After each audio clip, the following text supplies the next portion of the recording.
Welcome, Pokemon fans, to another installment of Ashenmore's UPL adventure against super tough opponents.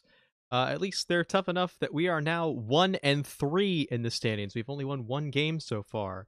I've thought long and hard since week one about the actual picks that I have, and I decided to do two trades.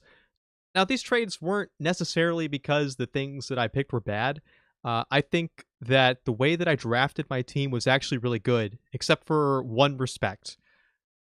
I have two dragon types. I have Gudra and I have Salamence. And I need a little bit more diversity in those top tier slots. If I had a lower tier dragon to go with it, I think that would have been better. Specifically, what I lack is a strong electric type, something that has a strong electric stab. Bulky waters are bad for me. The only thing that I really have to fight them right now is really like Celesteela to an extent, and it keeps getting burned.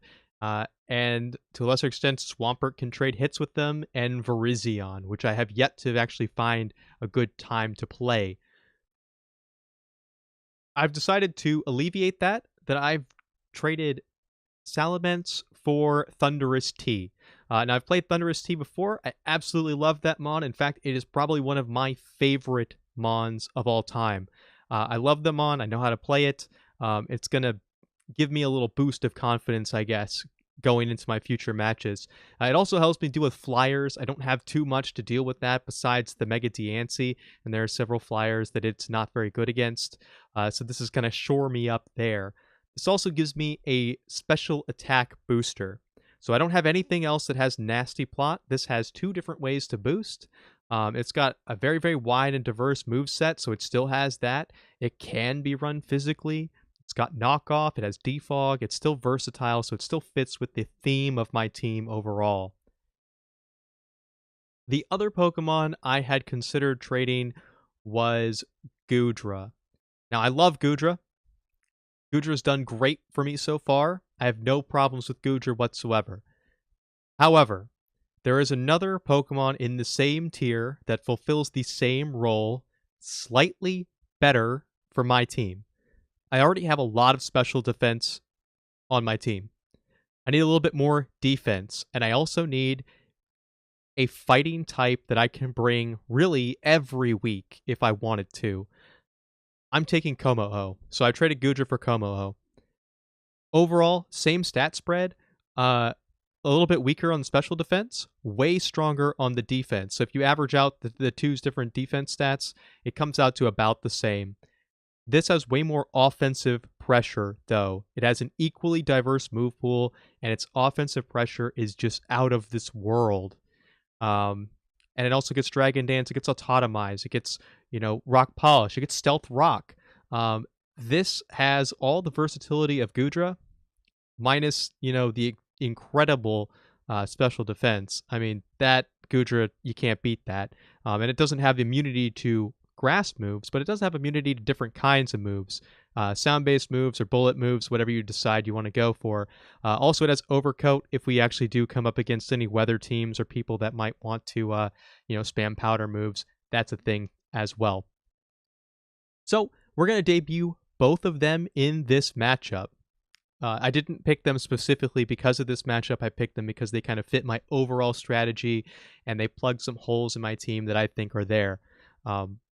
Like I said, I think that the main reason that I'm dropping games here is really just inexperience with a balanced kind of team, and also just not playing as well as I think I could.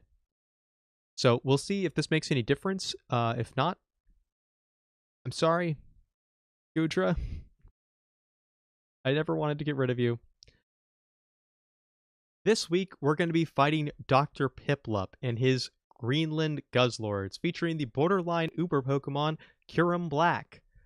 Winter is coming, and so what are we going to do to survive? We're going to run Komo-o. That's going to be our main mon here. We're going to be running him Dragon Dance with Drain Punch, Iron Head, Thunder Punch. That's going to have coverage for really his entire team. we are going to be running Soundproof, specifically because most Sylveons tend to run one attack move, and usually that's Hyper Voice. Knowing that I'm going to probably run Soundproof, I don't think he will run Hyper Voice, but you never know. That might be the case. We're also going to run Yachi Berry. This allows us to revenge kill the Kyurem Black. We can survive an Ice Beam at pretty medium life, and we'll be able to kill it with Drain Punch or Iron Head, whatever it happens to be. Also, if we Dragon Dance and he happens to be Scarf Kyurem Black, that is also our way to get around that particular thing. I am running him Adamant. That actually matters. It nets extra KOs, and also there's really nothing on his team around the same speed tier I'm at, and I already plan to be using Dragon Dance, so I don't think this is too bad of an idea. Next, I'm going to be running Alolan Marowak. Now, there's really one Mon in particular I want to counter with this, and that is the Roserade. Roserade can be quite good against my team. It walls Greninja, Swampert, to an extent, Mega Diancie. I fully expect him to be using it, so I feel like if I put Alolan Marowak in its face, we'll be able to hit it on the switch and use Shadow Bone or Low Kick to potentially just OHKO other things as they come in, or at least chip them down enough that we can wipe them up later. So we're running standard kind of set Rockhead with Shadow Bone, Flare Blitz, Knockoff, and Low Kick. The Low Kick kills the Terrakion, and it kills the Kyurem Black straight up. Knockoff will get rid of key items. Also, Low Kick does heavy damage to Mega Aggron. So does Flare Blitz. Really, just overall, we'll be able to hit most things with this. It can also survive anything that Sylveon can do and kill Sylveon if we need it to. Alright, we're also going to be debuting Thundurus T. Now, I made a little bit of a weird set for this particular one. I needed a little bit more damage than baseline, but I didn't want to be stuck on one move, and I also didn't want to lose HP to Life Orb Recoil. Having played Thundurus T before, against specifically Mega Aggron, this is one of our best counters to it, because even with Filter, because we're not going to be hitting it with super effective attacks, we're going to be hitting it with special, just very strong neutral attacks, we can 2H KO it with a Magnet with Thunderbolt, guaranteed. We also have Flash Cannon as kind of coverage for specifically the Sylveon, and then we have Grass Knot, and that kills Claydol and Terrakion. We're also going to be running Celesteela. Hopefully it does something useful this time. It's going to be kind of a general tank. We're going to be running Heavy Slam, Air Slash, Flamethrower, and Leech Seed. Leech Seed will allow us to win against Mandibuzz, Mega Aggron, while also kind of stealing HP. Heavy Slam is going to kill kind of straight up Sylveon, Terrakion, and Kyurem Black. We do have enough investment here. We can live a Fusion Bolt, and we can kill it with Heavy Slam. So that's a thing. Flamethrower is here really for one purpose, and that's for the Mega Aggron, which we otherwise cannot touch in any way whatsoever. We're also going to be running Greninja again. We're going to be running it Choice Scarf. You may wonder, hey, why run such a fast Pokemon with Scarf? Darmanitan, when people play Darmanitan, generally runs Scarf. You very rarely does it run anything else unless it's like Zen mode, in which case it could be something else. But this is going to allow us to outspeed and kill Darmanitan if it's Scarfed. It also allows us to outspeed and kill Scarfed Terrakion. And with Low Kick, it also lets us kill Kyurem Black if it has taken a little bit of prior damage. We can also scout moves and scout leads with U-Turn, so this is a great lead Pokemon to use. The reason why we're running Scald and Hydro Pump, Scald is a 100% hit kind of move. If we know we're going to kill something, that's great. Hydro Pump lets us get a little bit of extra damage to revenge kill stuff we wouldn't have otherwise been able to kill with Scald. So that's kind of the idea here. And last but not least, our most effective offensive Pokemon in this matchup, Diancie. We're going to be running with 4 moves: Diamond Storm, Earth Power, Psyshock, Moonblast.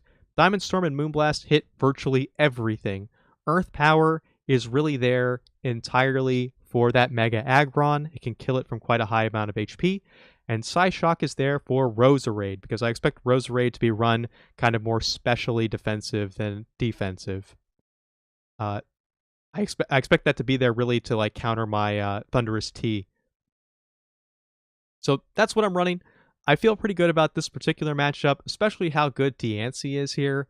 And then like the Scarf Greninja, kind of hiding that in my back pocket until later on. So we'll get into the game and see how this all panned out.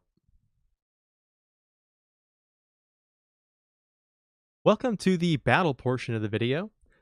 The first thing I see when I'm looking at his team is no Mega Aggron. I can't even begin to describe how happy that made me when I saw that. There's also no Mandibuzz, also a great thing, although it kind of makes my Thundurus worthless at this point, because he also doesn't have Araquanid. So all of the things that I brought the Thundurus T for are not really here. This kind of leads me into something that I'll briefly talk about. When you make Pokemon that fulfill certain roles, especially in draft, sometimes, you know, they're kind of blank slates. Now, he could accomplish some stuff in this battle, but if I need to have a switch, if I need like a free switch into something else, I can sacrifice him off. That's not that big of a deal. It's not going to affect my overall game plan in a negative way if I trade him for, you know, a hit that might go on to Celesteela when I really need that for stuff. And I'll talk a little bit more about it later when it actually happens in the battle. He also doesn't have Meloetta or Raichu. Those are really key ones because they can run a lot of weird different sets. So I'm also very happy not to see those. Anyway, I don't know exactly what he's going to lead, but I do know that regardless of what it is, Greninja is a safe play here.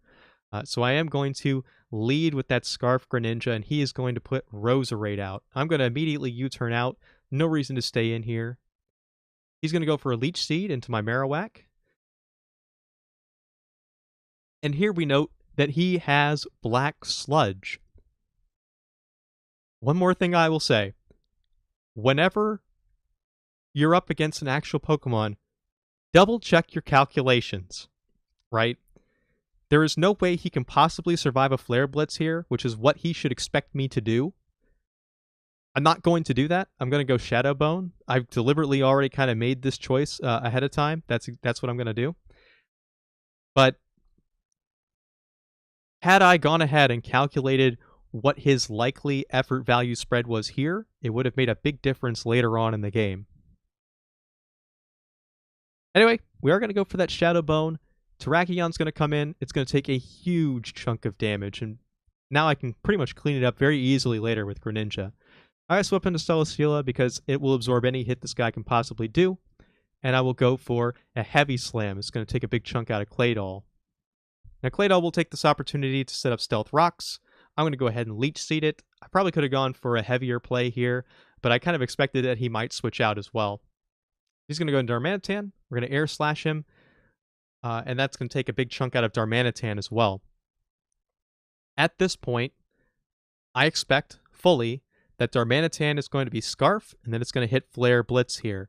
Now that would take a chunk out of Darmanitan, but I cannot lose Celesteela at this point. It is far too valuable for that. Remember, Thundurus has literally no role in this fight now. So we're going to go ahead and switch into Thundurus and let him take the hit instead. We get hit by a Flame Charge. Well, that tells me that he is not Scarf. So we're going to go for a Thunderbolt anyway, expecting him to try to finish us off. He goes into Roserade. We'll go ahead and Volt Switch out and go right back into that Marowak. And we're going to repeat the exact same thing that we did earlier in the battle. He's going to Leech Seed. He's going to swap. We're going to hit Kyurem Black with a nice Shadow Bone. And now that's going to be a pretty low HP as well. We're going to leave the Marowak in. There's no reason to swap it out because the Stealth Rocks would probably kill it, or mostly kill it when it came back in. We're going to switch into Diancie, and we're going to go for that Diamond Storm. Something that I did not mention during my Team Builder video. This variant of Diancie is fully invested into attack rather than special attack. That is because Diamond Storm was so good against his team, there was really no reason not to use it as kind of like my main move. The other stuff is just for coverage. So at this point, I've got him out here. I've got the defense boost. I kind of feel like at this point, there is no way he can stop the Diancie from just going through his entire team and 6-0ing it.